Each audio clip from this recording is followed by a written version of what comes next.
So good evening. How's everybody doing tonight? Oh, come on. Let me hear it. This is a Cram session. How's everybody doing tonight? All right. On behalf of KPCC and LAist, welcome to the Crawford Family Forum for tonight's Voter Cram session. I'm John Cohn, managing producer of KPCC In Person, which is KPCC In Person. It is our live programming events platform. It's election season here at KPCC and everywhere else, it seems. So we like polls and surveys. So I'm going to start with that. Quick round of applause. How many of you are KPCC listeners? That's okay. How many of you are members? Excellent. You keep the phenomena alive where we have more members than listeners. All of our platforms, thank you very much for your support. You make everything we do possible.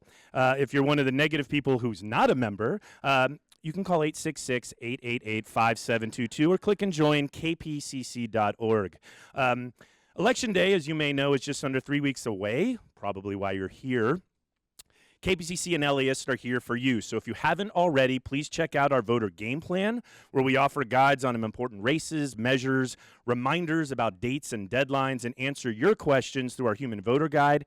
Caitlin from our Human Voter Guide team is in the lobby. Please see her if you have any questions you'd like us to answer. In addition to tonight's election-related event, we'll also be at Chapman University on October 30th for a look-ahead conversation about the midterms. We're doing that in collaboration with the New York Times, Voice of OC, and we'll feature our very own Mary Plummer. We're calling the event Blue Wave, Red Tide, or Purple Haze. So hopefully you can join us for that.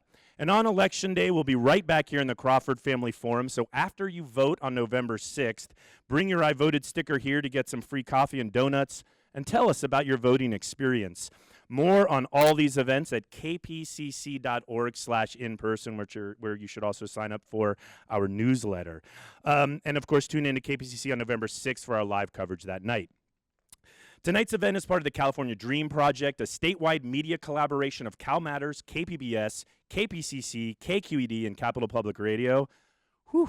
With support from the Corporation for Public Broadcasting and the James Irvine Foundation. Thank you to them. All right, on to the housekeeping, trying to stay on a clock here with a live broadcast coming up. Tonight's event will be live broadcast across the state and live video streamed at kpcc.org and on Facebook Live. So while it's live video, live radio, you don't have to be silent, but we do ask that you're respectful in your responses. And in and out of segments, if the spirit moves you, we invite you to applaud to enrich the sound of the live event experience and the broadcast experience for our listeners at home. You're also welcome to use your devices. We just ask that you silence them. We invite you to engage with us on social media using the hashtag #CADream. Photos are okay, but please no flash and no recording of any kind. Believe me, we have that covered. We will be doing a Q&A, so when the time comes, raise your hand and wait for a mic to come to you. And without further ado, please join me in welcoming the host of Southern California's longest continuously running daily talk program, AirTalk, and your host for the evening, Larry Mantle. Thank you, John. Thank you.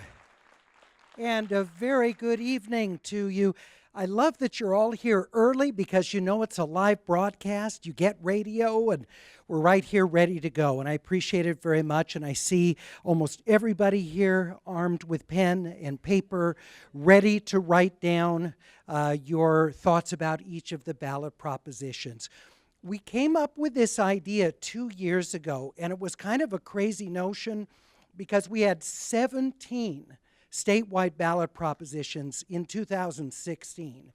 And I had so many people approaching me, I'm sure our panelists have the same experience, asking, well, you know, what is this ballot measure about? Where's that bond measure money go? So many people, I thought we need to, in addition to our longer form, deeper dives on AirTalk, do a primer and go through in a 1-hour broadcast and live event every single ballot measure. So we are doing that once more. Fortunately, there are only 12. There are actually 11 this time. So that makes it much easier for us to do it. Nonetheless, the pace is going to be very, very fast. This is not where you're going to hear the kind of in-depth back and forth. Instead, this is an overview so you feel like, hopefully, after tonight, you know a little bit about each of these measures and kind of where the proponents and the opponents are coming from. For the deeper debates on each of these, please visit KPCC and our voter game plan online. You will hear all of our reporters' work and the programs, AirTalk, Take Two, and our other on-air work that deal with each of these. So as we get set to start, let me introduce our panelists this evening. We are going to be starting our broadcast, by the way, right at 7:06:30, one of those broadcast times that we hit because stations like ours are coming out of the newscast at that point. So let me introduce our panel, beginning with the gentleman who came just down the street to visit us. He's professor of political science at Caltech, does noted research on Orange County, voter behavior, and politics there. From Caltech, political scientist Michael Alvarez.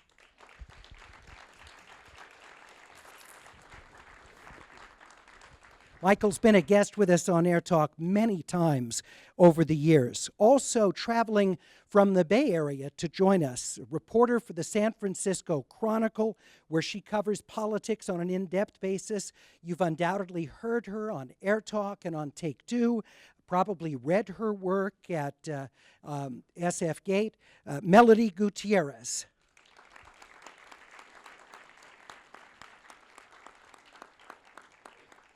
Also with us, Southern California's own. He is the interim opinion editor of the Southern California News Group.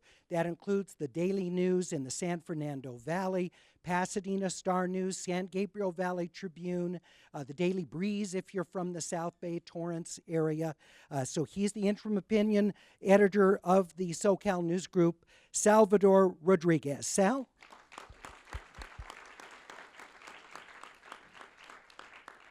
And from our fellow NPR member station in San Francisco, whenever you visit the Bay Area, I'm sure you tune in, KQED, it's our pleasure to have with us politics reporter Katie Orr.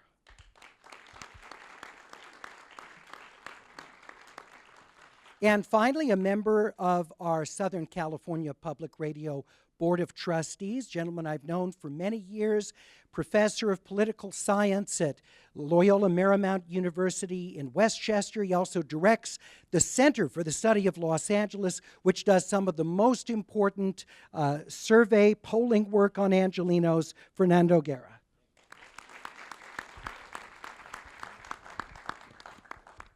All right, so we are going to get started in just 3 minutes. So we will just hang on. And one of the things I wanted to mention is that after we are done with the broadcast at 8 o'clock, we will then take questions from our audience here so that you can ask about any of the ballot measures. I would just ask when you do that, it's not a time for campaigning for it. It's really a place to answer your questions with the terrific panel of experts that we have here. And I so appreciate all of you coming from throughout the state to join us, and we'll take advantage of their expertise. So if there's one of the props you want to go a little bit deeper in, we'll be able to do that between 8 and 8:30 this evening. So more lights so you can take notes. I don't know about the feasibility of that. Liz, is that possible, or John? I don't know. Because we are doing a video stream, I'm not sure about how much we can bring them up. So let's see.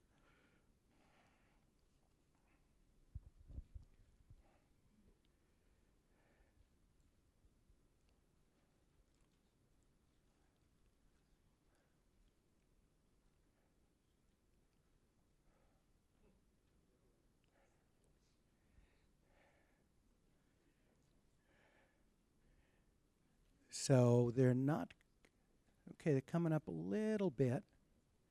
Okay, great, that's the best we can do. Okay, sure.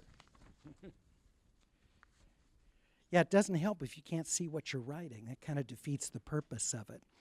We are just over a minute away from live broadcast. Those of you just entered, welcome. Thank you so much for joining us tonight. It's very good to have you here.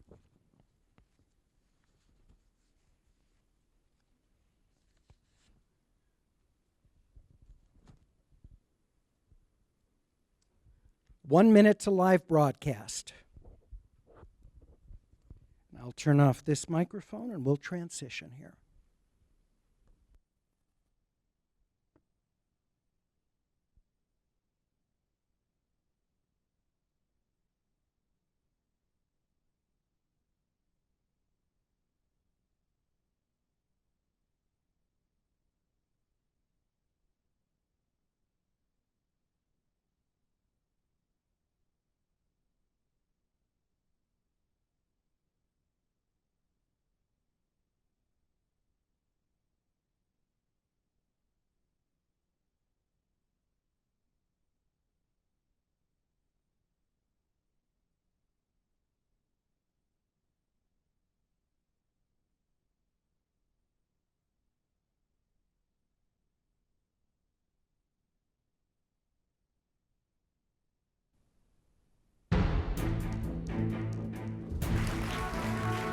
Welcome to the 2018 Voter Cram session from the California Dream Project. I'm Larry Mantle of NPR member station KPCC in Los Angeles.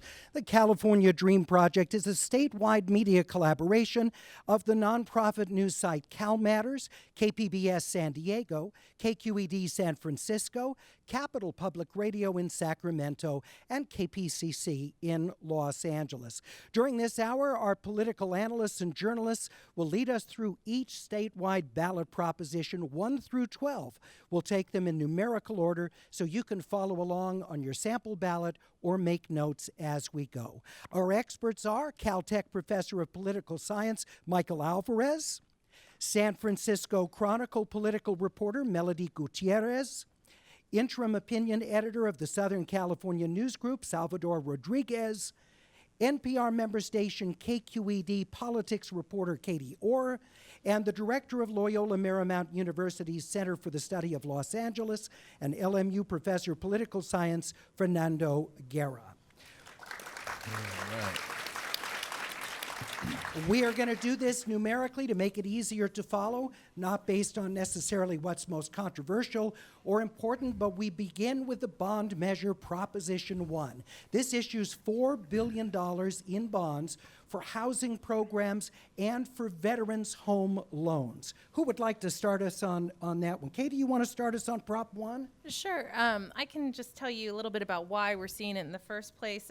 In the fall of 2017, lawmakers were really dealing with affordable housing. It's sort of like the issue that has surged to the front of the political forefront in Sacramento. And so we saw several bills related to housing, and this is part of that effort, this bond measure that you'll be voting on in a couple weeks. All right. Sal, you're a libertarian-minded person. As a fiscal conservative, what are fiscal conservatives saying about the bond measures, even if they support the causes? So it's important to keep in mind that bonds are not free money.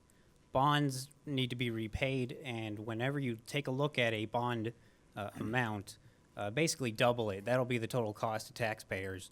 In terms of you take it, you double it. Half of it is going to be the upfront money that the bond measures propose and call for. The other half is going to be interest payments on bonds. And so it's important to keep in mind that in a state that has hundreds of billions of dollars in unfunded liabilities as it is, that when you add additional debt, that has to be paid for somehow. And that's something that people have to keep in mind, is that this is not free money. Whatever the intentions of the bond measures are, you're going to end up spending twice as much that you're putting up front. All a very important point you raise. The flip side is interest rates, at least for now, are still historically at a low level, even as they are continuing to rise, which does help a bit. Fernando, briefly, your yeah, I think Salvador is right about not only this proposition, but all the bond measures. But on the flip side, when you take out a mortgage, you basically double that amount. And why do you do that? It's because you're investing in your future and stability, and you need to have that infrastructure. And that's what we're doing here. And the decision really, I don't think, is necessarily about money, although you should take that into consideration. It's such a small percentage of what the California budget is. It's whether you believe in this investment and an investment that government should be making. All right, Melody, quick thought on Prop 1. Prop 1, I think absolutely this is a measure that will be interesting to see given the climate right now with housing. I think that will drive a lot of voters, with your heartstrings. So it'll be interesting to see. As we've seen in Los Angeles City and County, where in recent years we've had two big measures, big ticket measures to help with homeless services, LA County's Measure H and the City of LA, Triple H, designed to create housing for homeless. Proposition 2 is a bond measure which takes some of the revenue from the so-called millionaire's tax. This attacks on high-income Californians to pay for mental health services. This provides $2 billion in bonds for preventive measures on homelessness and to provide housing. Michael, you want to start us on this? Sure. This is another attempt by the state legislature. The legislature put this one on the ballot to try to deal with our housing affordability crisis that we have in California. It's a bit different than the general obligation kinds of bonds. It's a revenue bond in that there's already a dedicated stream of funding here, and so the funds to pay the bond back will come from the revenue that already exists. And is there any controversy about taking money that was designed for mental health services and transferring that into a pool of money for housing? Yeah, absolutely. Melody? That's even the road to get here. This is essentially a bill that was Senator Kevin De Leon's in 2016 and was challenged by a lawsuit saying, that's not the intention of Prop 63, which is the money that is going to be used for this specific bond measure. And so there are people who are saying that you're taking money that is meant for mental health services and now creating a housing program out of it. And For mental health for now. patients, mental health. right? Yeah. And just remember, this was the millionaire tax that we passed, Proposition 63, back in 2004. This is not new money. This is just saying that money, we can now use $140 million of that money to build housing for mental health patients, right? And the other point I want to make is reiterate what Michael said, is that all these initiatives, they're either placed on the ballot by the state legislature or by signatures. And this is one that's placed by the state legislature to change a law that was already voted upon the voters that they cannot change. But they need your permission to be able to spend the money differently. Not new money, but to spend it differently. Sal, you want to weigh in on this because it is a little different than Prop 1? Well, there's the same issue that's at play, that this will ultimately cost close to $4 billion.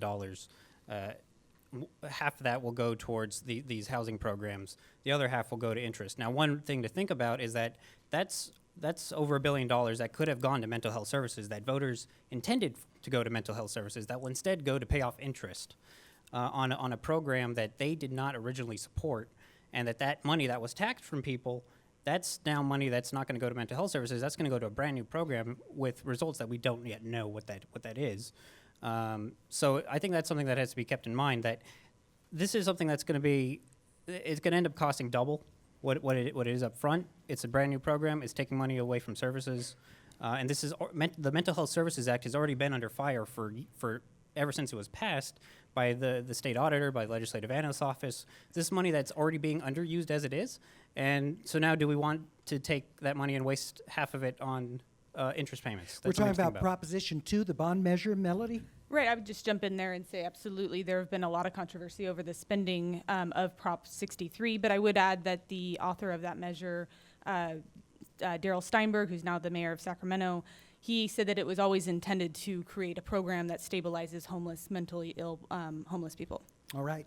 So that's Proposition 2. Next up, the third bond measure on the ballot, Proposition 3, which issues nearly $9 billion in bonds for water-related infrastructure and environmental projects. Who'd like to start us on that? Katie Orr? Yeah, I can say if you think you voted on a water bond before, you have. This is about the third one. We had one in 2014 that was for $7 billion, and the governor came out very strong for that one. There was one in the spring that we voted on for $4 billion, and that was actually an effort by lawmakers to keep this proposition off of the ballot. They were trying to sort of do an end run around that, but they were not successful. This one would, be for watershed treatment, habitat, groundwater management, a whole slew of different water projects. But it's not, we don't see the governor jumping in and supporting this one as we have in the past. There's a feeling that the government, the legislature and the government is not the ones backing this measure. And do we know how much of this money would go to providing a more reliable source of agriculture water in California versus urban residential use? Has that been delineated to anyone's knowledge? It seems like most of the water is for people. People are saying that one of the criticisms is that this is a giveaway to agriculture businesses, and that they are the ones that would benefit most from this. And if specific water projects, water districts want money for their projects, then they should find a way to fund them. We shouldn't be making everyone in the state pay for projects that will only benefit specific places. All right. Michael Alvarez, anything quickly to add Well, on I think that? the other thing about this one is, and again, I spent the last couple of weeks reading through this and trying to figure out the details of how this money is going to be spent. And it's really unclear exactly what kind of transparency and oversight we as taxpayers will have with the expenditures under this measure. As I understand it, the money basically goes to agencies. The state agencies are going to allocate the funds, and it's really not clear to me exactly how you track the money. Was one of the concerns I had with it. All right, that's Proposition 3, nearly $9 billion, water-related infrastructure and environmental projects. The final bond measure is Proposition 4, $1.5 billion in bonds for children's hospitals. Melody, you have anything Yeah. to say on that? Yeah. I mean, this one is one of the ones that doesn't have a lot of opposition. It's funding cutting-edge technology for children's hospitals. That's probably a hard thing to run your opposition campaign on. But, you know, their argument is that they treat children from low-income families, they're not being subsidized for some of that care, and that this money is needed for seismic upgrades, equipment. You know, the one thing I would add is that if, like Katie said, if you feel like you've voted on this before, you have. There were two different bonds for similar improvements, $750 million bond in 2004 and a $980 million bond in 2008. So these are things that are going before voters, you know, several times in the last couple And of the years. retrofitting issue is a big thing Right. for a lot of hospitals, I know, because just the cost of doing it to these large facilities is major. Sal, your thoughts on this bond measure? So to take a stand against children's hospitals, you know, this is one of those measures that sounds good. Who's anti giving children's hospitals money? Well, I am. So now, again, so this is $1.5 billion. This is going to end up costing double that. How about this is just an idea. How about the state, if children's hospital retrofitting is so important, how about the state just take some money out of its massive budget that and the massive increases in revenue it has every year and put some money to children's hospitals retrofitting with existing revenues? They could do that if it wanted to. The state legislature could do that if they wanted to. Instead, we have this measure right here, which is $1.5 billion. That's going to be costing double that. It's going to be at the expense of taxpayers. And when I asked the president of the California Children's Hospital Association if this money was necessary, she said, yes, it would be nice to have. We do a great job of fundraising, but this would be nice and helpful. All right. This is the 2018 voter cram session from the California Dream Project. Every statewide ballot measure, the pros and the cons, with our expert analysts and journalists. We'll be back with more conversation in 1 minute.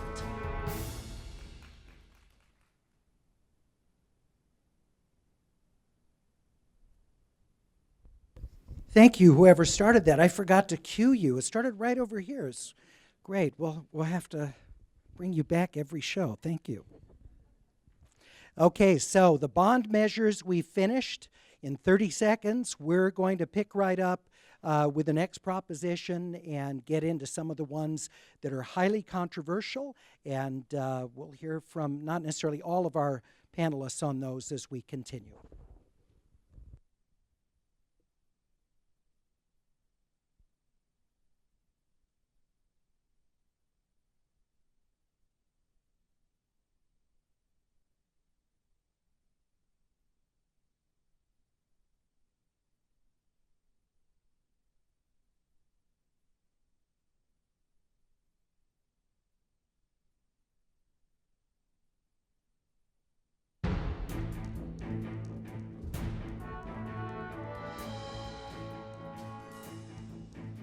This is the 2018 voter cram session.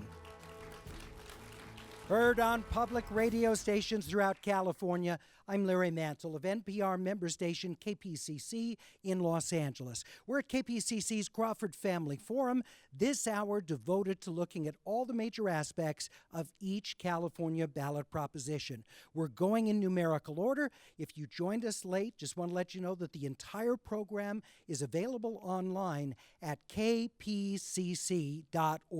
And you can also take part in the social media conversation about any of the ballot propositions. Just tweet with the hashtag CADream. That's for California Dream, this collaboration of nonprofit newsrooms, hashtag CADream on Twitter.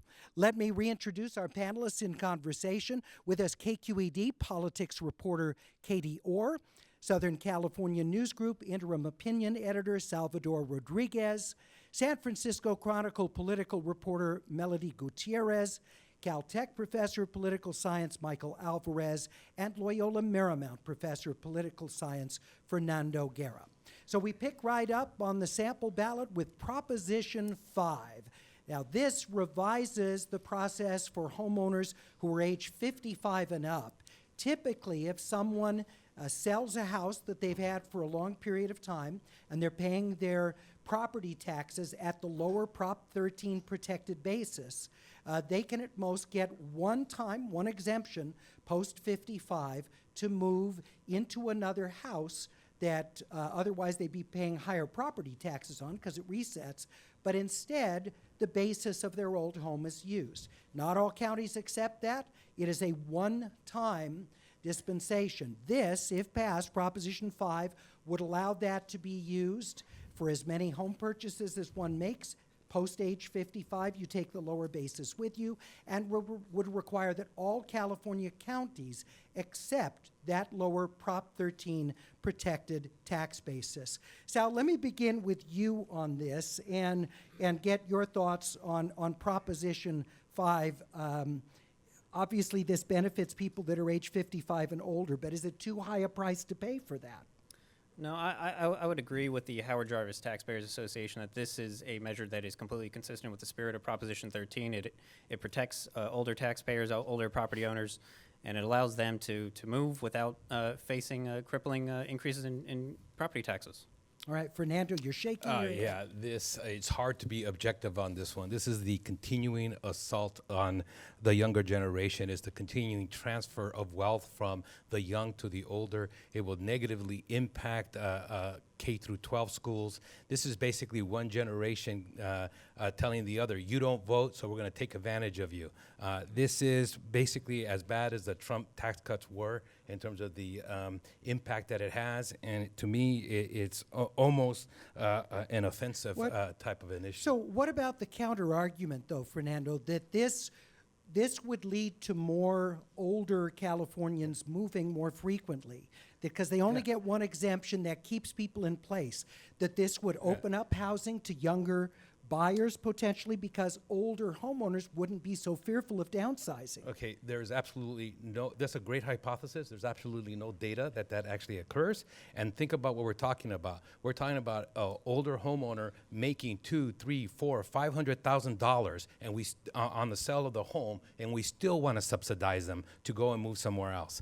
That to me is ridiculous. I mean, yes, it might lead to maybe more people moving, but minuscule. The potential impact on the California budget in K through 12 is over $1 billion by giving that $1 billion from children to older folks so they continue to enjoy a high standard of living. Katie Orr. Yeah, just to that point, I think that is one of the big concerns that cities and counties have, is that they will lose out on a lot of tax revenue. And you see firefighters coming out against this, talking about how they're going to, they'll lose property tax revenue. And, if they lose property tax revenue, they'll probably look for other ways to make it up. So I don't know that we would necessarily, citizens would feel the strain in other ways if they lost property tax revenue. The other thing to point out is that it's the realtors that are really backing this measure. And so there is some criticism that it's a play by realtors to get more business for them. So.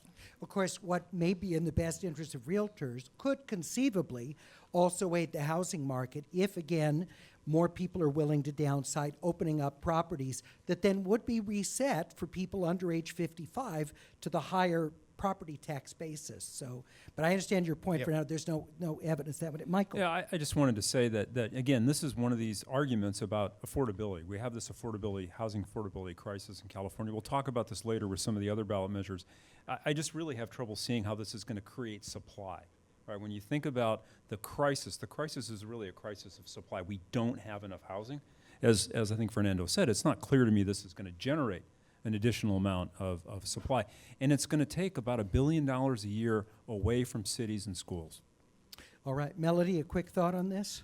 I think one of the interesting things is just that there is no revenue or income basis for this, and so I think there's a lot of effort to paint that this will affect grandma and grandpa, but you aren't looking at the income basis of who's going to be moving. And Sal, quick final thought on this. Yeah, so I appreciate the concern that's expressed about the revenue, the potential $1 billion in revenue loss a year. That's been argued by the California Teachers Association and other public sector unions that have opposed this on the grounds that it'll mean less money for them. I would love it if they had that same concern about the rising pension obligations every year that's hitting every community across the state, including the state government. You're talking about billions and billions of dollars of increases every single year to pay for a transfer of wealth from the younger to the older generations. But the $1 billion number comes from the legislative analyst. Okay, Yes. that's the legislative analyst, not anybody else. That's where that number comes from. So that's Proposition 5 that we talked about for California homeowners age 55 and up who have a lower property tax basis under Prop 13. They would be able to keep that going forward with as many different purchases as they make of homes after age 55. Proposition 6 would repeal the gas tax here in California.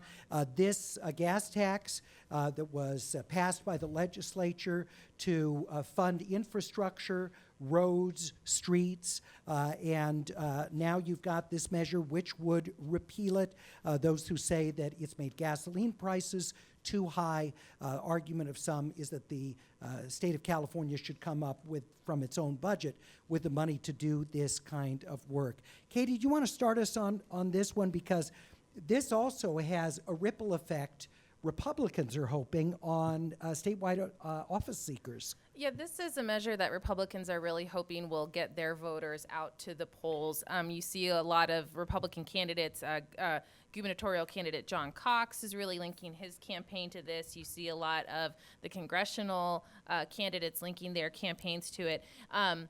What we have seen, though, is that the donations for this proposition really peaked around the primaries and got people out. But however, they've kind of dropped off in the general election. So the ballot proposition is not getting as much support financially from Republicans as it had in the primary. However, you are starting to see ads coming out against it. There's a big coalition of groups, labor, cities, counties, government officials who are opposed to this proposition, and recent polls show it pretty far down.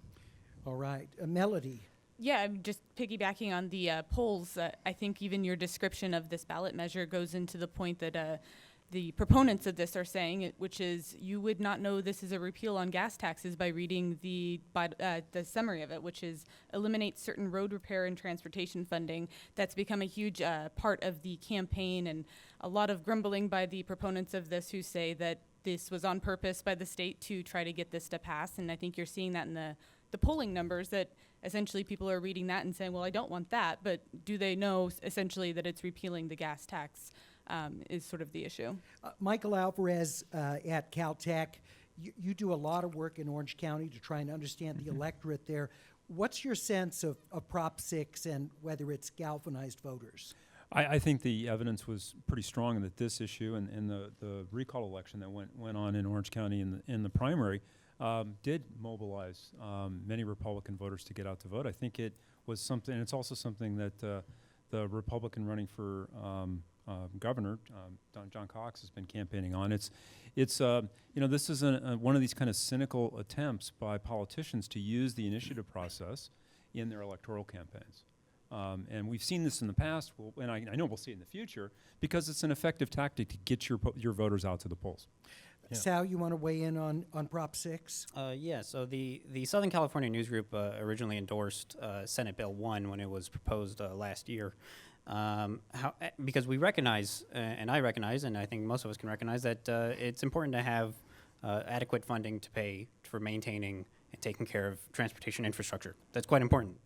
The issue with Senate Bill 1 was, one, a matter of process. The gas and vehicle registration fee increases were rammed through the legislature relatively quickly in a process that involved $1 billion in giveaways to buy votes, essentially, from various legislators, including Sabrina Cervantes, Richard Roth in the Inland Empire, and elsewhere. But there's also a matter of, the fact is that the state of California, one, has a profound amount of money. In the last 7, 8 years, the state budget has grown from $86 billion to nearly $140 billion. So it's not that the state doesn't have a significant influx of money coming in year after year after year. It's that the state does not prioritize its spending adequately. In a time where we are talking about something bizarre like the high-speed rail project, it's a nice idea, a fanciful idea, that's going to cost over $100 billion probably if it ever gets anywhere. Why is it that we're spending? Why is it that we have this significant increase in revenue? Why is it that we have pipe dreams like the high-speed rail project on the agenda, and yet we need to have a brand new source of funding for transportation infrastructure? That doesn't seem right to me. That seems like a money grab to help sustain an unsustainable fiscal trajectory. Well, and Fernando Guerra, I've heard some people argue that it is a regressive tax because people who often, can't afford housing closer to work, drive longer distances, have less fuel-efficient cars. They pay more. Yeah, absolutely. One of the major issues I have with this initiative is not actually the repeal, but then it handcuffs the legislature and California government for any future use of fuel taxes. And just the same thing that has happened with Proposition 13, which has handcuffed California to be proactive on a variety of different issues. This will handcuff us for generations to come in dealing with our road repairs. So it's not just a repeal. It further says that you can't do anything without 2/3 vote. It is, again, horrendous public policy problems. I agree with Michael and with Katie that it is a Republican ploy, and Democrats have done this historically as well, using the initiative process. Fortunately, in the last couple of elections, it's kind of died down. This is basically the only initiative that's really being done by a political party like that, where we used to have like 4 or 5 every year. But Californians, we vote and love our taxes, man. Just in the last election, we voted all kinds, except don't tax our homes and don't tax our cars. That's the issue. All right. Let's continue. That was Proposition 6, the repeal of the vehicle fee increases and the gas tax.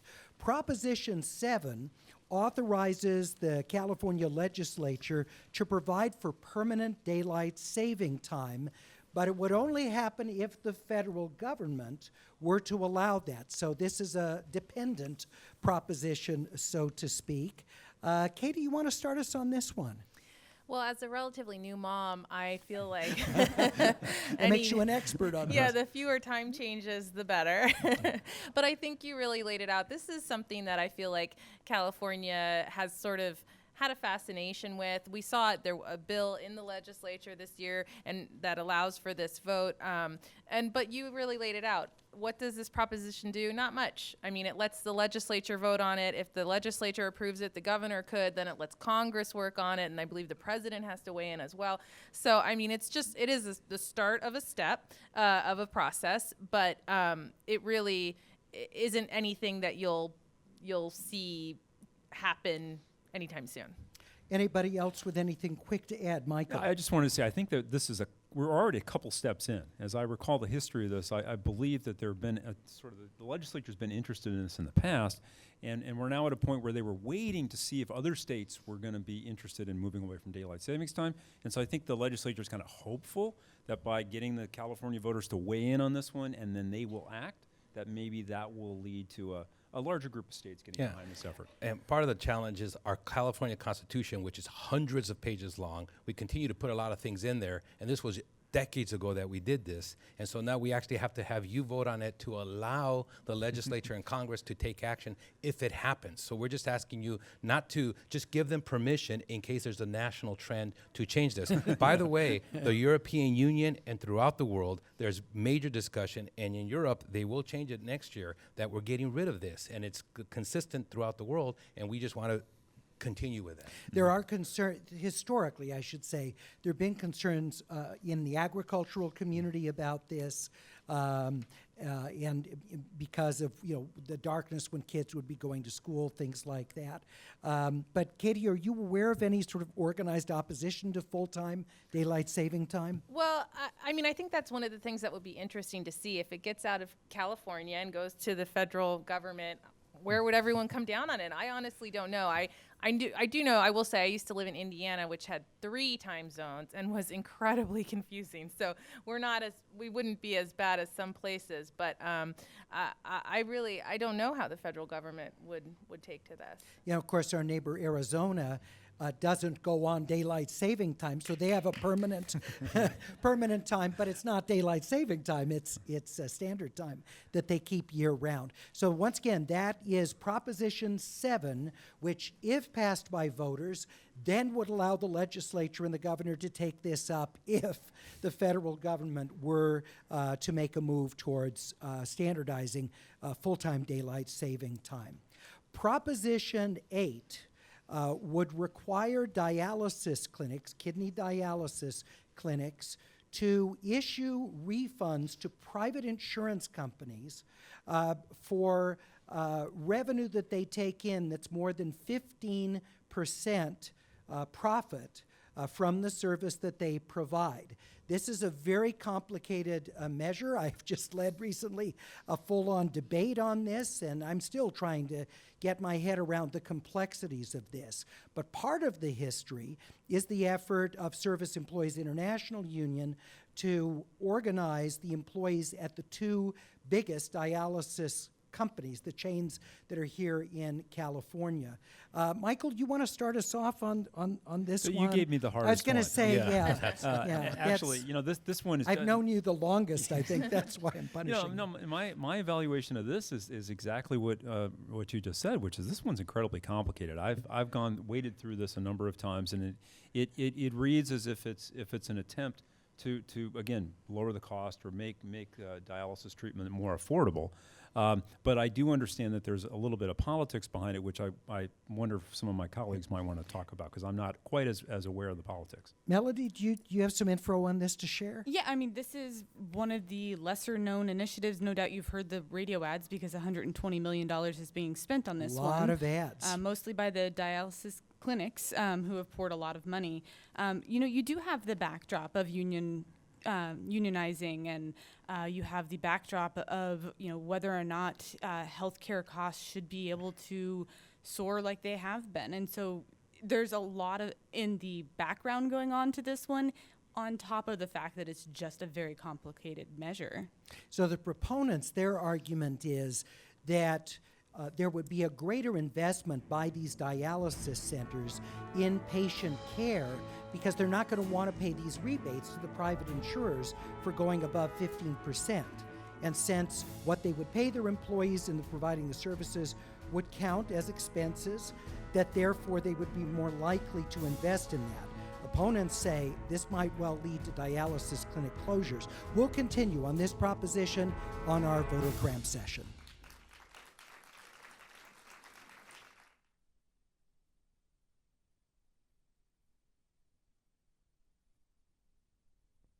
So let's pick up and talk just a little more about, I know it's very complicated, but do any of you feel like you can share a little bit more about it? Or, yeah.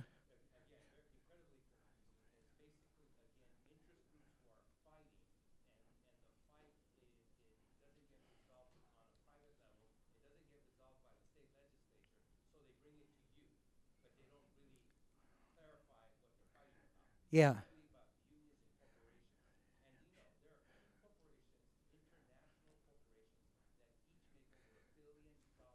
Hold that thought, because let's say that in the broadcast when we come back.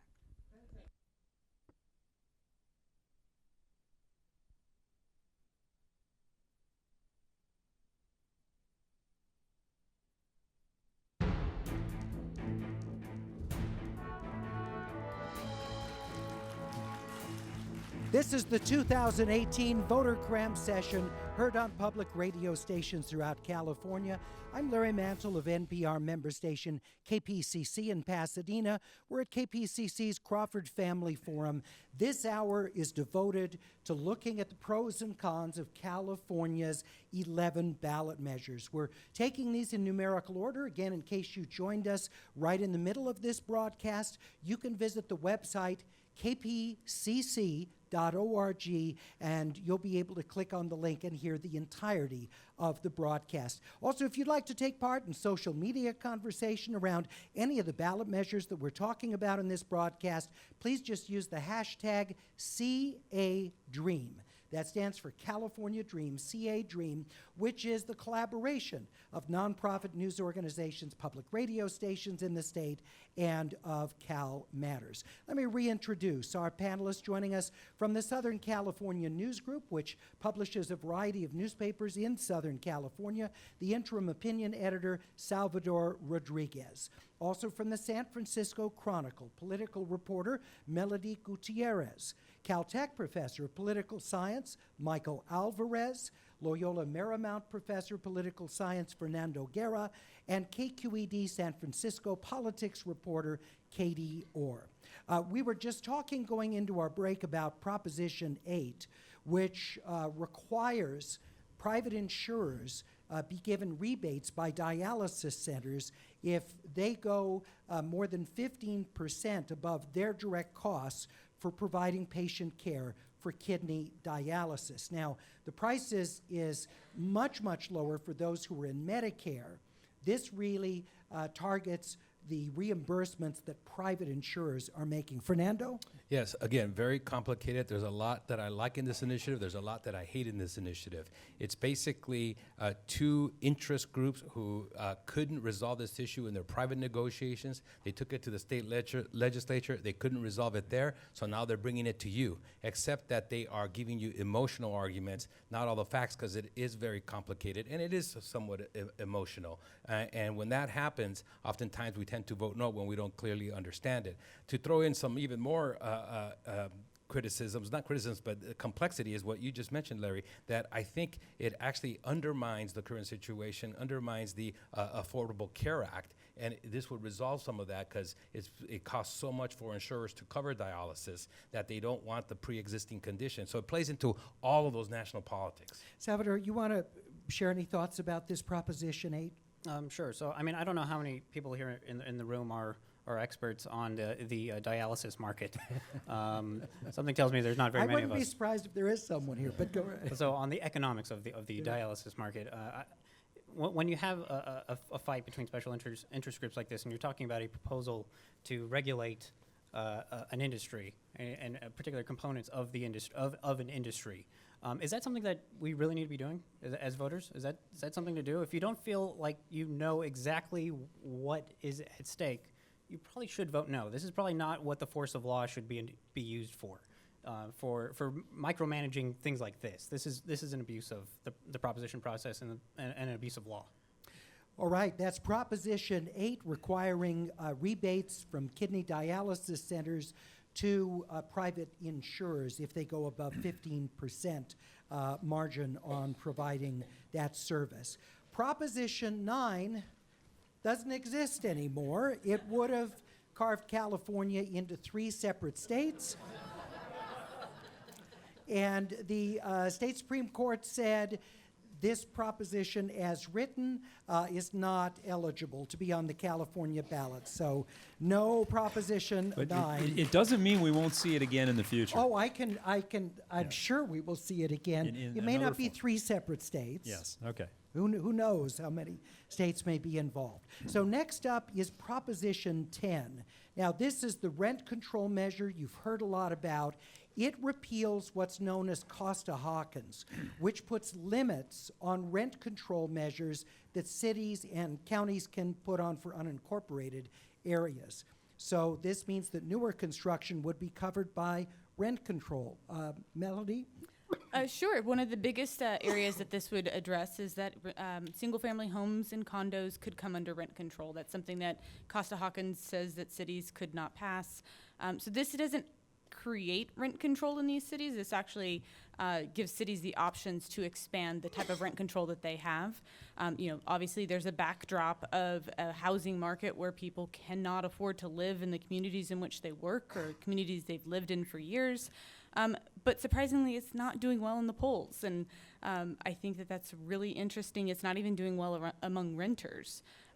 But there is an incredible, heartbreaking story of people not being able to afford where they're at. But there's a lot of opposition arguments saying that if you create these availability of this kind of rent control, that essentially there won't be development, that developers will not build if they don't think that they can earn a profit.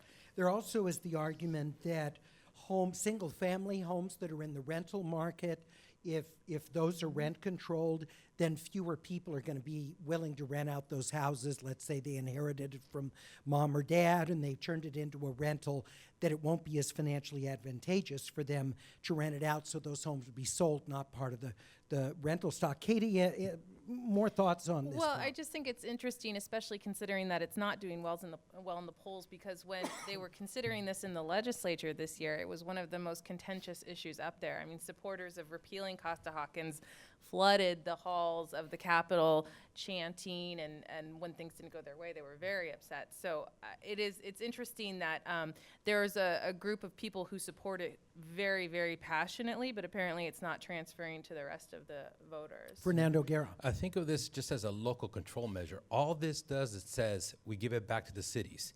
And so California right now has one law that it's one size fits all for the entire state. But what we need in Pasadena or Santa Monica is different than what we might need in Anaheim or Laguna Niguel or San Diego. This, all it does, it doesn't institute rent control at all.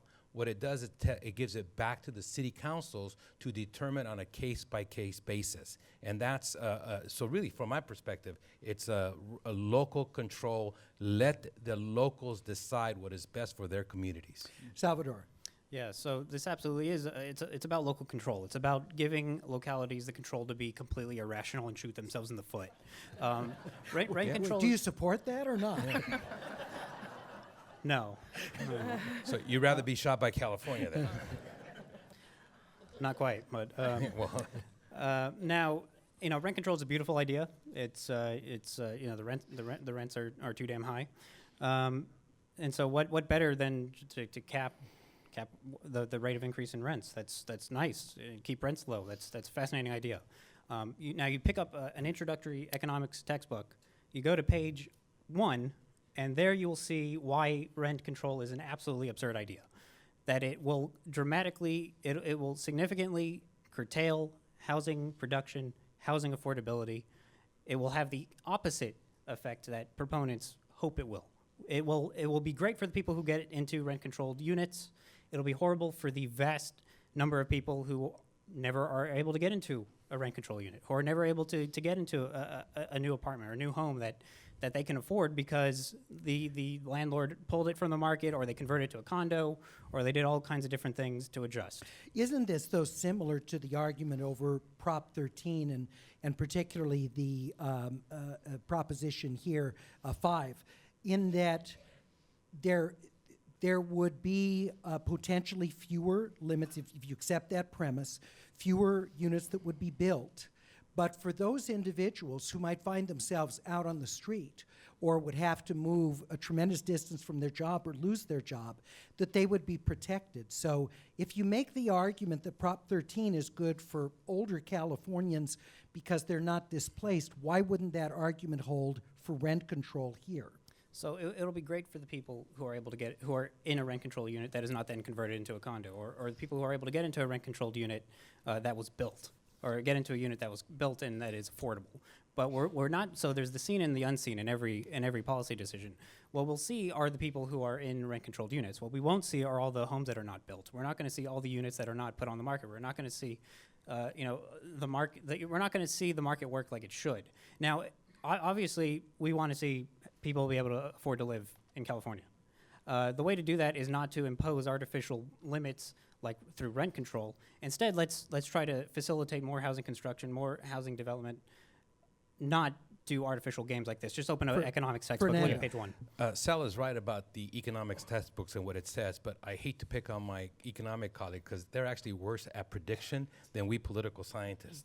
And so everything that's written in Which is economics saying books, something. yeah, which No is saying, offense, yeah, man. which Ask is him saying about his something. 20 So it's not really an 2016 economic right, issue. yeah. It's what Larry was talking about. It could be a social justice issue and what kind of state we want to live in. All right, Michael? Again, I'll go back to where what I was talking about with respect to Props 1 and Props 2. I mean, what we're seeing here, I think, on the ballot, think about the ballot as a totality, is a lot of different efforts to try to grapple with this crisis of affordability in California. Here we're seeing an attempt to stabilize rents. In Props 1 and 2, we're seeing an effort to, probably put a few drops in the bucket of trying to build more housing to try to deal with the supply side of the problem. So we clearly need to grapple with it on both sides. Stabilization I see as a really good short-term fix if cities want to move in that direction, but they really do need to be careful about how they do it and try to balance it with building more supply. All right, let's move on and talk about Proposition 11. This would allow the status quo where private ambulance drivers, emergency medical technicians would be able to be on call when they're taking their meals or other breaks. Because as I understand it, and our experts will correct me if I've got this wrong, but it seems under new state law, new interpretation, potentially they could not be on call with the change in interpretation of state law.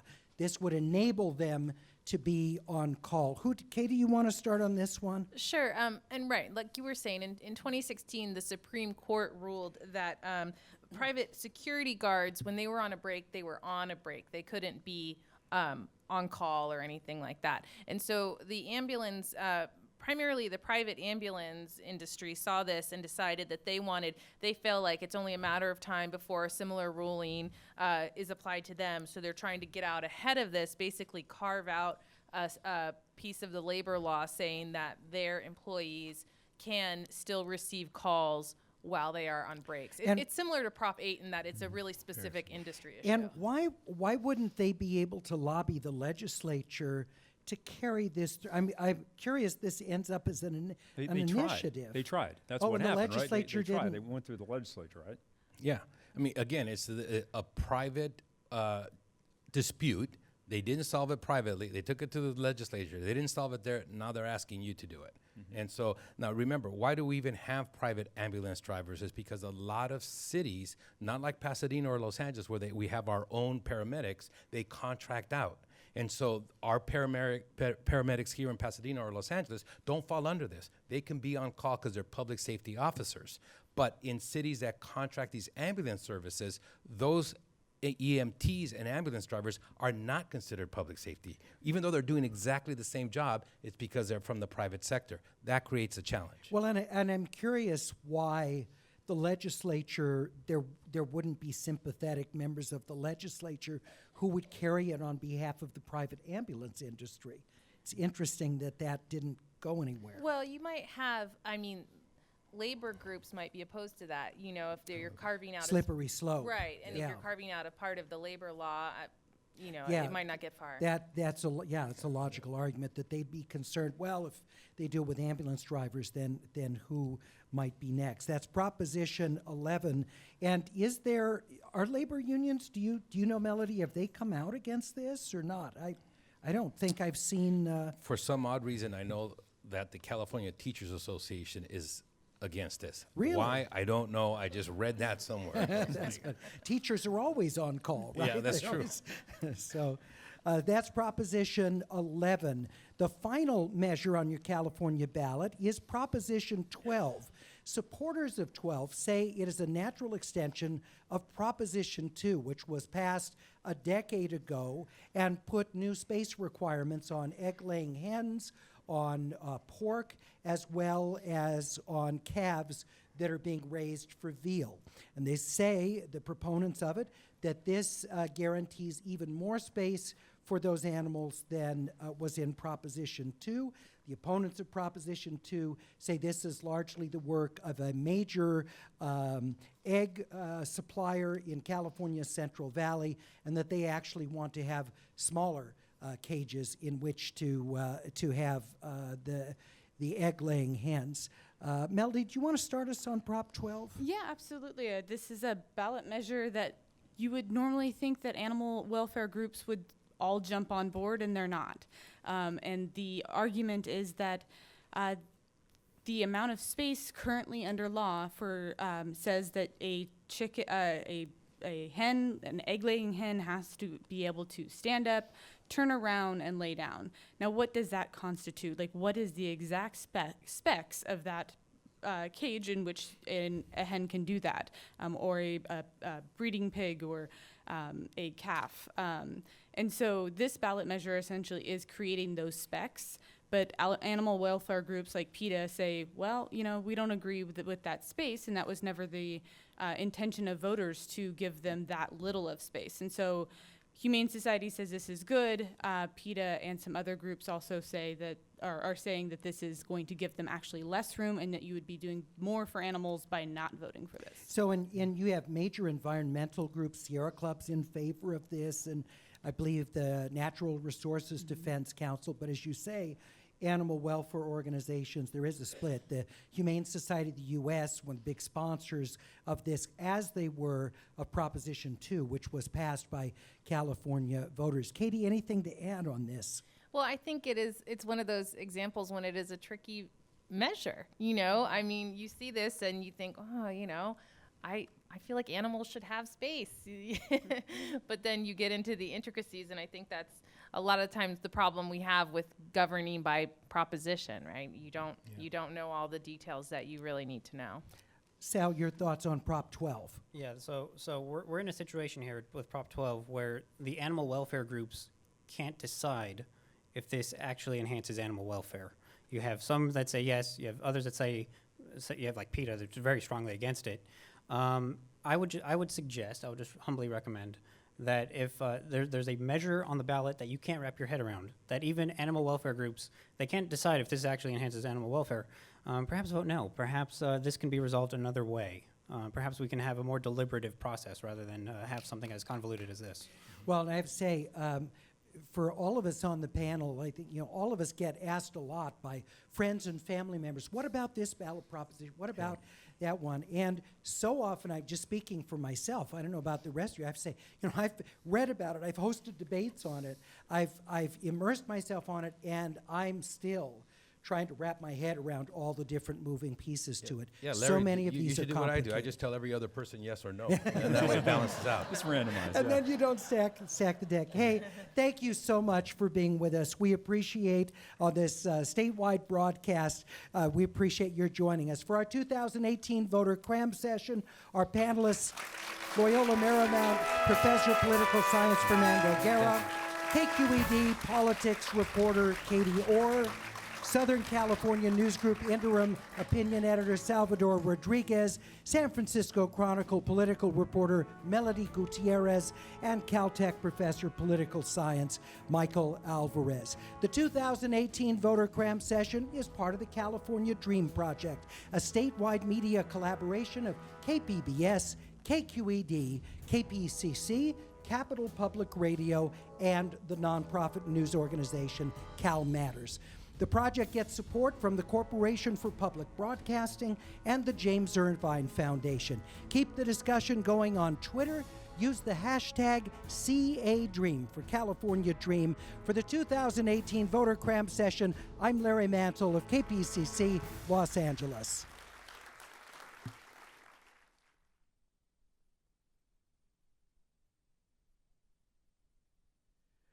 Well, thank you all very much. That was a fast hour, isn't it? Goes really, really quickly, but that's our intent, just to give you a taste of each of these so you feel like you have a little bit of it. And again, some applause for our panel. I thought they did a great, great job. It really, thank you. You did a terrific job. I'll switch, all right? So now it's an opportunity for you to ask a question, and I really want to encourage you, please, no lobbying for the propositions, but a full-on, just a question, something you'd like more elaboration on any of the ballot measures. We have a microphone, and we'll take it, and I'll try and move around the room. Sir, let's start with you. And your first name, please, and the community you're from. My first name is Jeevan, and I'm from La Cañada. And my question is this: when I see on TV ads, a lot of ads by some corporation or some realtor board, for example, or things like that, my inclination is to vote opposite of what they are saying. Am I right? I think what you're right about, and we should all do, is we have certain values and we have certain cues. And so if a Republican Party or the Democratic Party or certain newspapers or certain interest groups that you believe in, and you use them as cues and you trust their judgment on the issues, you're right to then go with that. Like Sal was saying about the Proposition 12, when I think about animal rights, there are 2 or 3 organizations that I trust, and I would look to see what they are doing. And when they're split, it really confuses me, and I'm more likely, as Sal said, to vote no, because if I can't understand it and it's too confusing, I'd rather go with the status quo than put something in the state's constitution. You know, I have to say for myself, when I look at who is supporting it as a cue for who's going to benefit or who wouldn't benefit, but I don't let that make my decision for. There are times that I've voted for or against measures that the organizations behind or in opposition I didn't necessarily feel an affinity to personally, but I thought that the measure was a good or bad one independent of that. So to me, it's sort of, it raises my skeptical thing to want to find out why are they behind it, but that to me is not decisive. Right, just like on Proposition 8, those corporations, that 2 corporations are spending over $150 million on this, but on the other hand, it's defensive because this initiative was against them. They don't really have a choice to some extent. And so it's not that the corporations put it on there to try to convince you to do something. They're trying to convince you to leave it as it is. From my perspective, standing up for the corporations right now, they had no choice but to fund this to the degree that they did, given this what they would perceive this attack upon them. Yeah, and often it is a natural interest, as you're describing, whether it's a labor union, whether it's a group of public employees, whatever it is, that there are natural affinities. It doesn't mean necessarily it's some nefarious effort just to enrich them. Anyone else want to weigh in on I think Melody? that's a natural response, and I certainly, whenever a bill comes in the legislature, the first thing I'm looking at is like who's sponsoring this. So I think that that's sort of the natural skepticism that most people have, and there's a lot of money being spent to weigh your opinion, so I feel like they're not going to like that response. Yeah, very, very good point. All right. Yes, please stand up, your first name and the community you're from. Hi, I'm Claire, and I'm from Pasadena.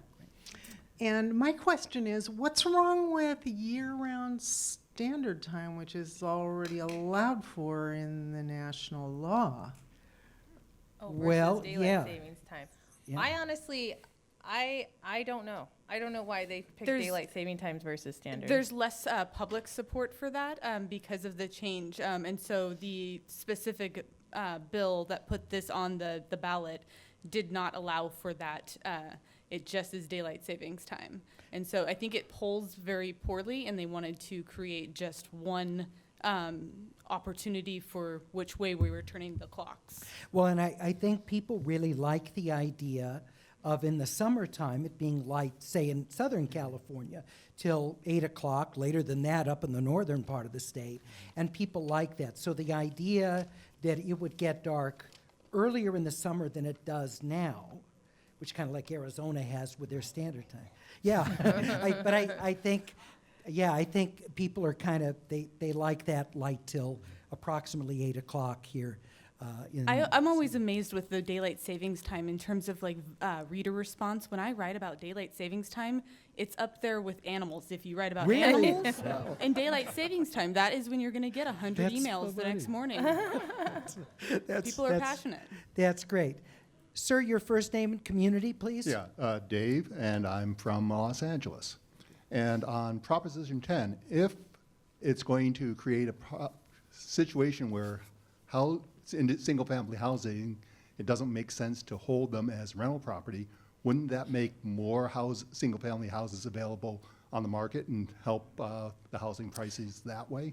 And that is an argument that proponents make, absolutely, that it'd be better to get those houses out there into sales stock. Sal, you want to take that on? So I guess that would be one effect. I don't know that that's necessarily a desired effect here, because the idea with rent control is it's just going to help keep rents low. That's the hope. There will be a range of different effects. Whenever you're throwing a government mandate on a market, you're going to have a wide cascade of effects. You're going to have maybe some benefits, but on balance, so like the idea with rent control, there was a recent study that came out, I think it was earlier this year, on the effect of rent control in San Francisco, which found that it didn't have the effect. It didn't have quite the positive effect. It helped a number of people stay put in their homes and have affordable housing, but overall it depressed enough new supply of housing, and it also led to a number of landlords choosing on their own to convert their units or to not develop them in the first place, that it led to price increases for non-rent controlled units, because that's how markets work. They're very dynamic. You're going to see a wide range of effects. Of course, if Costa-Hawkins were to be repealed under this proposition, my understanding is that a city or county could choose to also keep a unit rent controlled even after there's a tenant turnover. And so the argument there might be, it doesn't speak to the housing supply issue, but the idea being it makes it more difficult, therefore, for landlords to make up for rent control units by jacking up the new rent price for the new tenant once she or he comes in. So that's one thing we'll see, because again, there's going to be the seen and the unseen effects of any policy. So that'll be one of the seen outcomes that you can see if you look at a particular unit. What you're not going to see are all the developers that say, I'm not doing this. I'm not going to build as many units here as I would have otherwise. I'm going to go somewhere else. Let me share a couple of questions coming in on social media. This from at Gabrielle said, there are billions of dollars for home loans for veterans that are in Proposition 1. Would this be any veteran without regard to income or ability to obtain a conventional loan? I'm not aware of the answer to that. Do any of you have the answer? It's an excellent question, but I don't know. I'll tell you what. Michael's on that. He's in his. Well, I'm he's looking in at his the book. voter guide. I don't know the answer. See if it addressed. That's an excellent issue. I will say to that point, I don't know about the qualification. One of the criticisms of it is that they estimate it would only put about 55,000 people in homes. So when you consider the population of California, it's not a huge amount. It's a drop in the bucket, basically. So it would be limited in who it would apply to. Stefan says, it's important to talk about all the gas taxes that Californians pay and the responsibility of those monies to get to projects versus the current 12-cent tax and its opposition.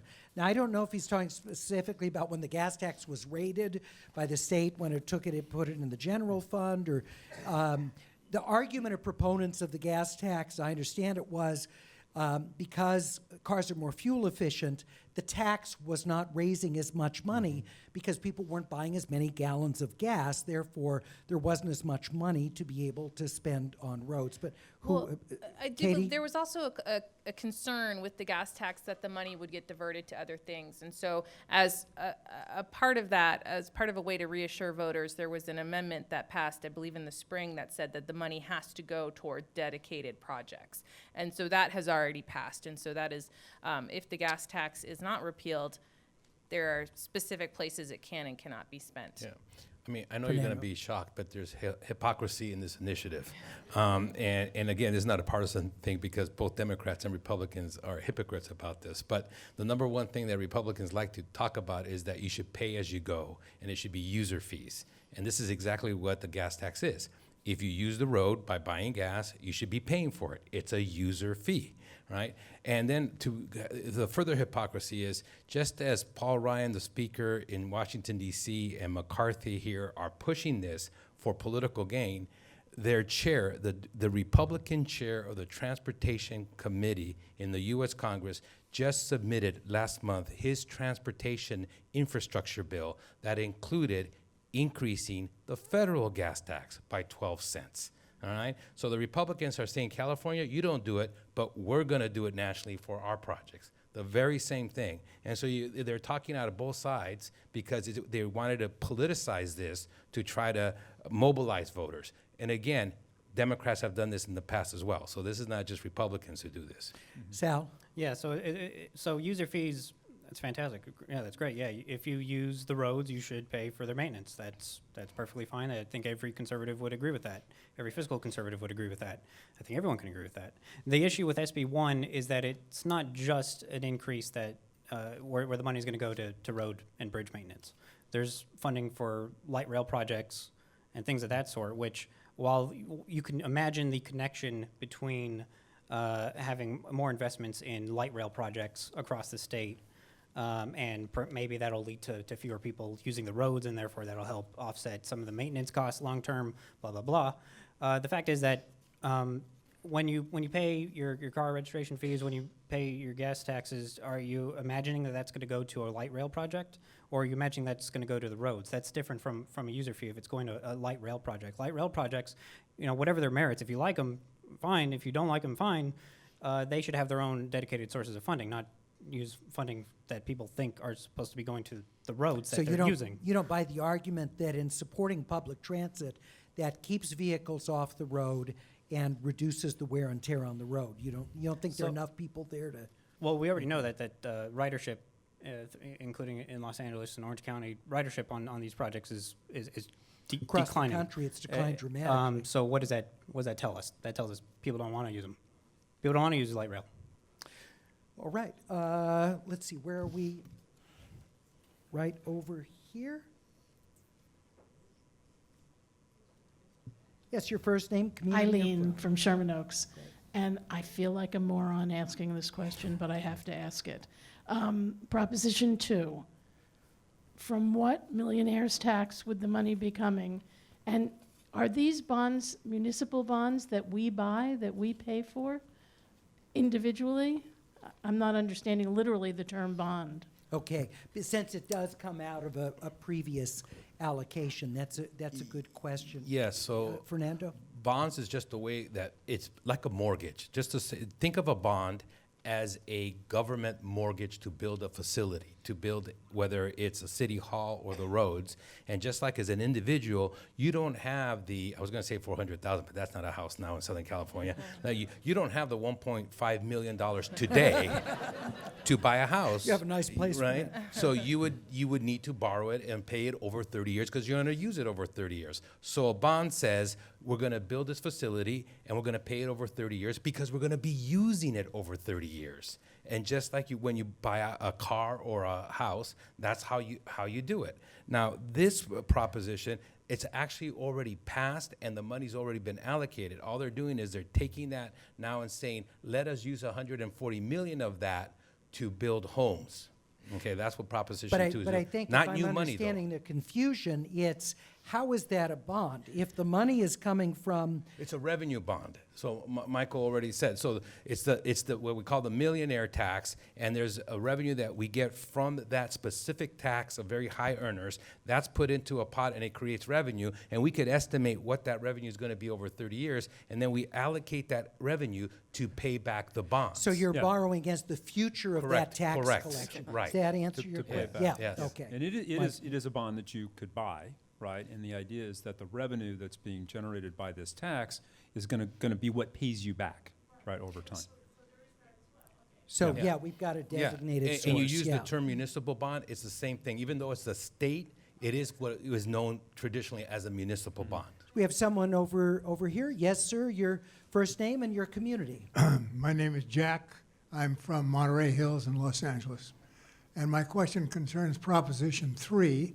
The panel has pointed out that it's a very cut-up proposition, a number of different water projects, and no particular number attached to any one of them. And I'm just wondering, who handles this $8 billion? Is there any oversight? Is it the governor?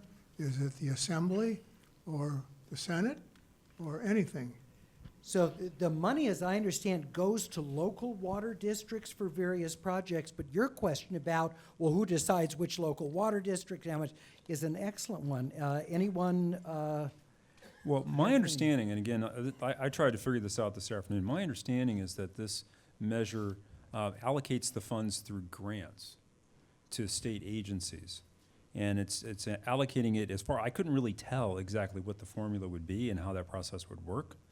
And so again, it's the issue that I saw when I read it was just trying to figure out the exact question that you posed, which is, how's this money allocated? And in particular, what oversight mechanisms would exist for we as taxpayers or for whoever to really try to figure out what's going on and to make sure that money's being well spent? So, Mike, we already have this process in place because we do this with hundreds of programs that are very similar to this. And Michael's absolutely correct. What happens is the state, if this passes, the state would then put guidelines together. If this is how you access the money, local agencies and many agencies who want to spend the money would then submit applications.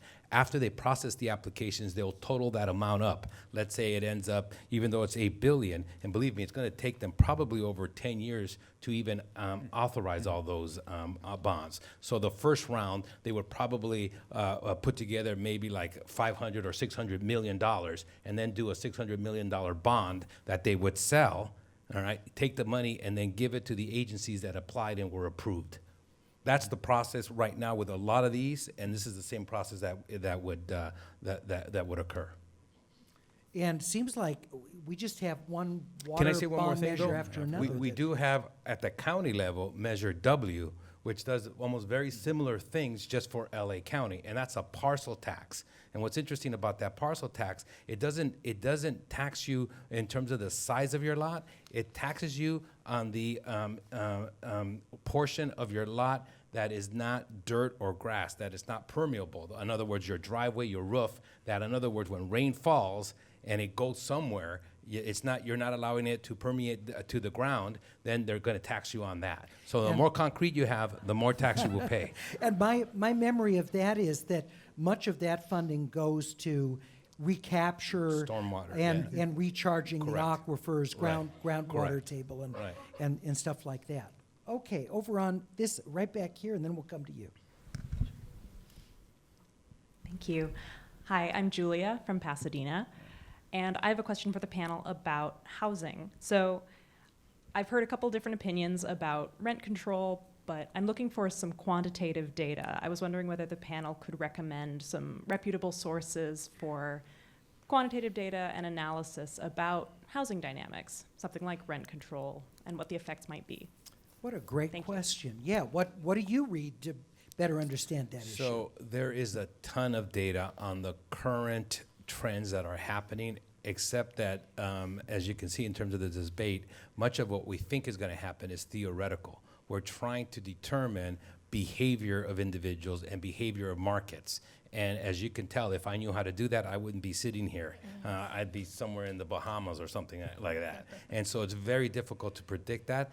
And there is actually a lot of literature out there, and I would recommend all kinds of different websites and think tanks that are LA. Besides having great universities like Loyola Marymount University and other universities like Caltech.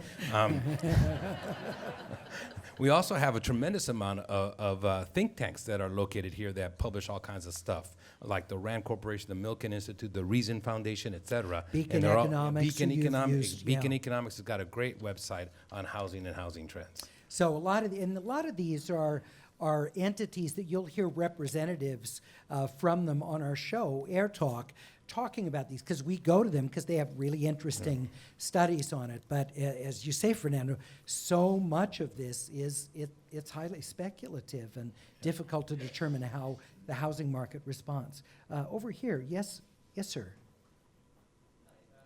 Jeff from Los Angeles, and I was just wondering, I had heard after 2008 that private corporations started buying up housing and things and kind of skewed the market a little bit. Will the rent control initiative that's on this bill address that in any way, do you know?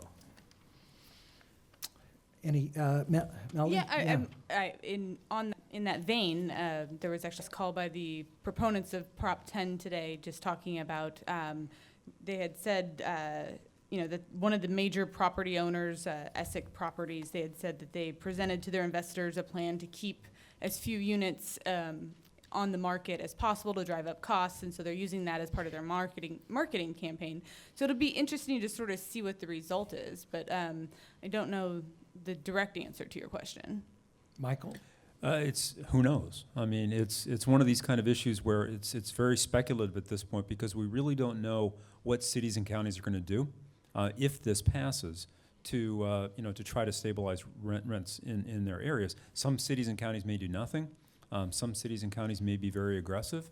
Others may take a middle road path. If this passes and we get out a few years, I think we'll know much more about what kind of effects it's going to have. Well, and a further dynamic is that it appears that the rapidly escalating values of homes, that's starting to slow a bit. And so the question is then, if that is the case, and you're not going to have the investor class buying properties to flip necessarily as much, then what effect does that have on rental stock? And I mean, there's so many moving parts to this. Yeah. Sal, any thoughts on? So I guess just one thing I would ask people to look into is the study on San Francisco's rent control experience. But then as a local example, if you look at the city of Los Angeles, they have a rent ordinance that's not quite strictly rent control, but it does have limits on a large number of properties on how much your rents can increase year after year. How affordable is the city of Los Angeles? Just ask yourself that. It's right there. Backyard. But that doesn't mean necessarily it's rent control but that's I would causing actually, that problem. in full disclosure, I was actually on the Rent Control Commission for the City of Los Angeles.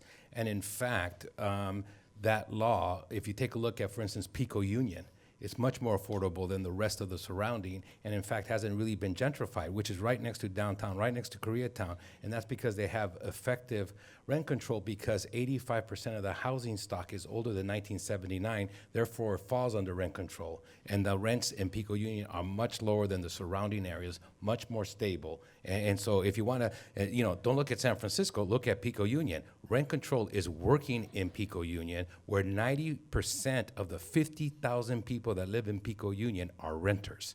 It is working, rent control, in Pico Union for a stable community. Sal, the study you mentioned, I think it was Stanford that did that, wasn't it, that did the San Francisco? Sounds familiar, yeah. I believe so. So you should be able to find that. Yes, please. Hi, Nolan from Monrovia. I have a question on Prop 5. What exactly is the reasoning behind making things more difficult for the younger generation?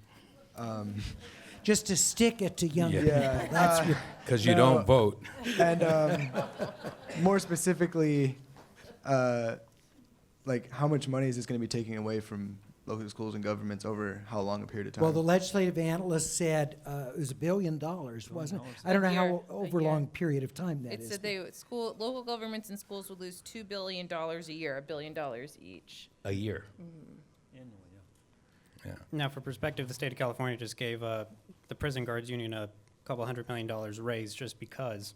So, the state's doing stuff like that. We're talking $1 billion is a lot of money, but when the state has as much money spread across a state as vast and wealthy as California, when you have the state doing little absurd things like that every now and then just because, $1 billion is a lot, but in perspective, it's not really that much. Yeah, but I agree with Sal that there's always a lot of stuff that we misspend, et cetera. But you have to ask yourself on this particular proposition, what is the goal? What is the social good? What is the policy? What are we trying to solve?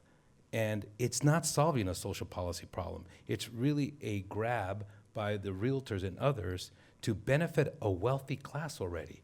I mean, to me, again, I'm sorry, I can't be objective on this one. No, It's that's very okay. tough. But isn't the argument on the other side that for some older Californians who might need to move to be closer to their kids, who are But looking Larry, at you're going to care, make things like- $200, $300, $400,000 profit on the sale of your house. I Well, mean, you're yeah, going to some make a profit, people- and now you can't. You're telling Yeah. me you can't now afford to pay a new property tax? But It just remember, boggles my mind. Remember that a high percentage of people over 55 have mortgages on their homes. So Correct. they don't necessarily have hundreds of thousands of dollars of equity that some people do, but In not today's everybody market, does. you most likely do. And now we're arguing about 1/100th% of the population is what we're arguing about in terms of what Larry and I are just discussing, and we're putting that on the state I'm not ballot. arguing. Oh, I'm sorry. I never want to argue with Larry Mano because I'm going to lose. I think it is interesting. I mean, we're seeing a trend on the ballot now with all of these different methods of trying to get at the affordable housing issue in some way, and they all seem to be pretty, imperfect measures. So it'll be really interesting with the next governor coming in and to see. I really think this will be one of the issues that the legislature is going to be highly focused on. I'll be interested to see what kinds of solutions they keep coming up with, because I think we're seeing it's certainly not an easy issue to tackle. I mean, another thing is the legislature and the governor should do their jobs. Most of these things shouldn't even be on this if they did their job. Right? That's an outrageous statement. Yeah. Okay, we have time for two more questions. Just two more. I'm sorry. Yes, sir. Hi there. Name is Arthur from Encino. This is a question for the panel. It's a peculiar question, but mostly to you, Sal. I agree completely about Proposition 10 that voting no will help building. It'll help the builders. For all of you who don't know, if you don't have rent control, you can be asked to leave within 30 or 60 days. Standing here, I am a victim of having just been evicted.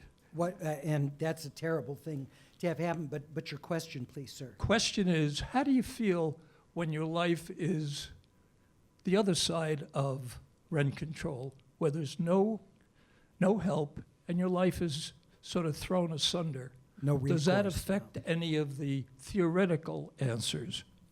So I think that on this issue, I think we acknowledge that. I think anyone can acknowledge that that's horrible, that people would be forced out of their homes one way or another, either through rents rising so rapidly that they can't afford it anymore, or they get evicted easily because the landlord wants to use their property in a particular way.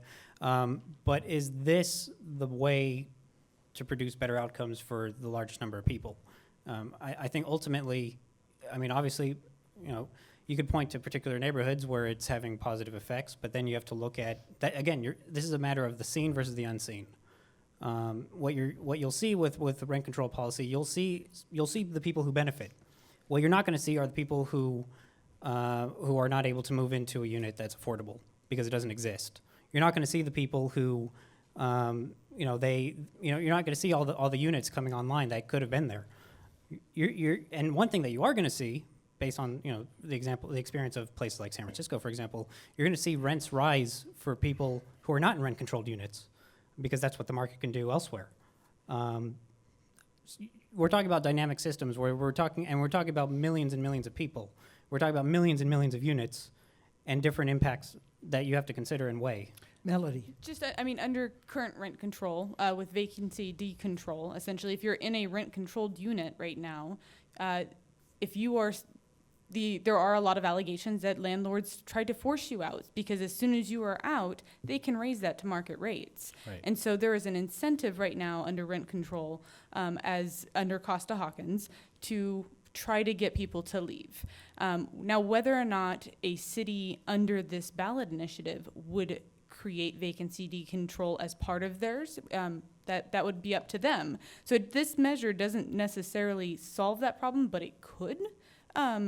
It'll fall on the city. So it's an interesting dynamic. Fernando, because you've worked on the rent control board. What's your best guess of what the city of Los Angeles would do if Costa-Hawkins were repealed under this prop? I think that they would expand rent control to cover more units other than 1979, and they may have like a rolling thing that saying that units will fall under rent control after they're 20 years old, and that gives enough time for investors to actually make their money back to invest on new aspects. The second thing they'll do is they'll tighten up the eviction notices, because within Augustus Hawkins, it allows even if you have rent control, it allows to kick out everybody in an apartment unit if you're going to convert it to a condo. And then if you don't convert it to a condo, you can have everybody come back, but that's a year later, and every time that's happened, they get maybe 1 or 2% of the people to come back. Because they found other places. Because they found other places. But to follow up on Sal's point here, there's winners and losers on every single one of these initiatives. We have to have a very rational process and figure out who's going to win and who's going to lose. And sometimes we typically want there to be many more winners and losers, but not always. Sometimes there are certain groups that are going to be small in number, like children or veterans, that we say we want them to win. But you have to have that rational discussion. And what happens in an initiative statewide, we get into emotional discussions, as you just heard. Now, there's nothing wrong with having emotional discussions. They're part of us being human, but it's not the way we should make public policy. All right, we're up against the clock, and I promised one more question. I'm sorry we only have time for one more, but yes, please. Hi, I'm Charlotte from Long Beach. I have a question, if you can clarify for me, on the dialysis proposition. You mentioned that it was a conflict between unions and corporations. What I'm trying to figure out is first, did the unions put this on the ballot? And two, what is it in there for the unions if the centers are going to be returning some of their profits back? My understanding, you can all jump in if I've got this wrong. Since we just debated this today on AirTalk, let me see if I can explain it as best I understand it. So the argument is of the union that this is going to force, particularly these two big chains, because they're not going to want to pay rebates to the private insurers.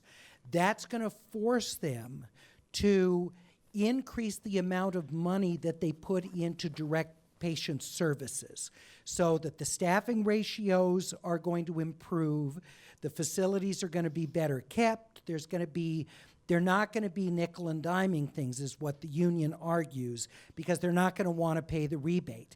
And because those expenditures in specific services would help them, that's not something they'd have to pay above 15% their profit. That's something they can deduct out of that it would incentivize those expenditures. Now, the people on the opposite side say that's not realistic and that's not what's going to happen, and that instead, if they're forced to pay the rebates, that's going to mean it's not going to be as profitable. They don't make much money, they argue, on the Medicare side of it, so they would look potentially at not meeting the demand for dialysis because it's not profitable enough. So that's my best. Anybody want to weigh in or correct anything that I said? That's pretty good. Okay, okay. I'm All right. impressed, Larry. Yeah. But it's so complicated. Don't just take what I've said. I'd read deeper into it and see. But that's my understanding of the arguments on both sides. Thank you all so much. Terrific, great questions. Thank you, and our wonderful panel. Thank you all so much for coming and doing this. And remind you, our voter game plan at kpcc.org has all the information to hopefully help you prepare for the November 6th election. Thanks for coming out tonight. Appreciate it.